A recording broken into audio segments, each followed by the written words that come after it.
আমি আলুর দম করবো, তো এখানে নিয়েছি আলু আমার আধা কিলো, একটা টমেটো, আর এখানে পেঁয়াজ আর রসুন রেখেছি। একটু আদা নেবো আমি।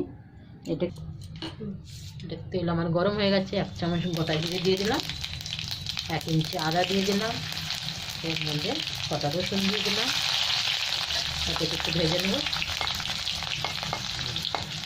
এবার আমি পেঁয়াজ দিয়ে দিলাম, এটাকে একটু লাল লাল করে ভেজে নেব।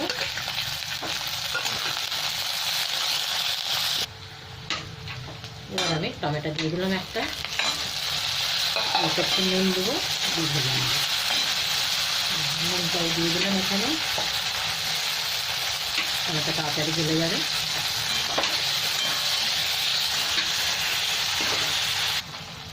এখানে 2 কাশ্মীরি লঙ্কা দিয়ে দিলাম, তাহলে একসাথেই কষা আমার হয়ে যাবে।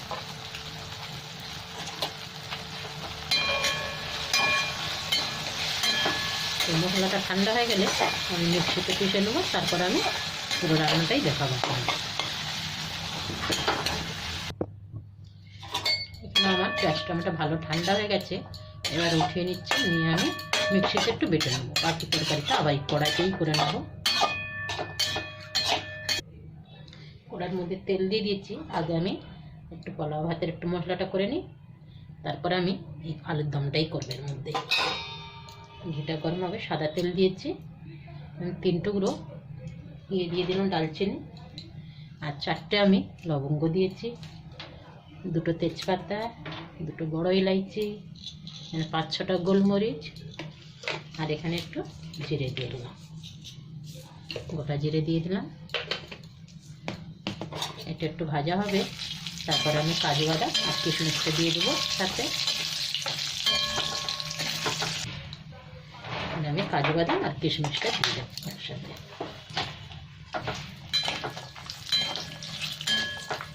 একটু ভেজে নেবো, তারপর একটু মটর আর গাজর, একটু বিনস দিয়ে দেবো।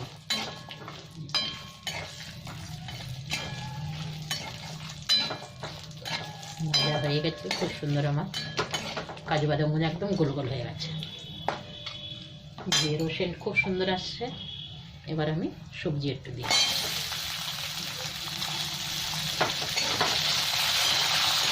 এটা ভেজে পাতলায় ঢেলে দেবো। তেল গরম হয়ে গেছে, 2 টুকরো ডালচিনি দিয়ে দিলাম, 2টো তেজপাতা, 4টে লবঙ্গ, আর এখানে গোলমরিচ। এবার আমার পেঁয়াজ টমেটো বেটে রেখেছি, এটা দিয়ে দিলাম।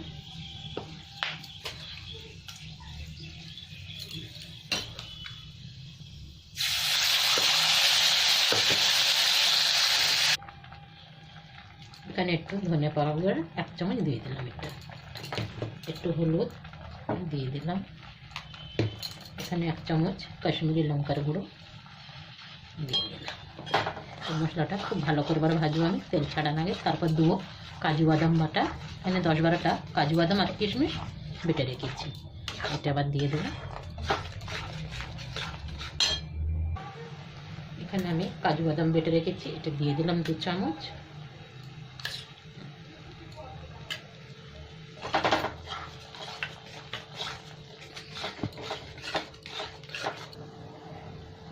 মশলাটা খুব ভালো আমার হয়ে গেছে কষা। এবার সেদ্ধ করে রাখা আলুটা আমি দিয়ে দিলাম।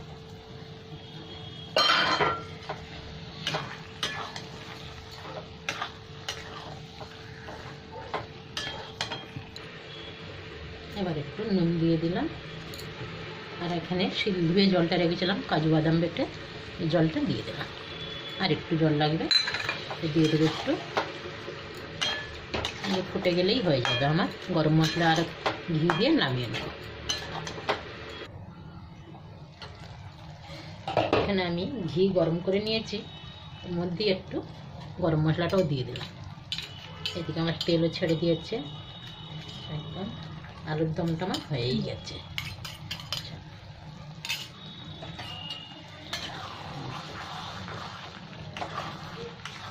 আজ আমার দুপুরের লাঞ্চ হচ্ছে পোলাও ভাত আর আলুর দম, আর কিছু না।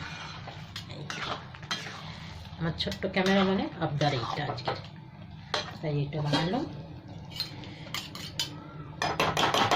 এই রেসিপিটা একবার হলো আপনার একদম এরকম করে বানিয়ে খেয়ে নেবেন, খুব সুন্দর এটা।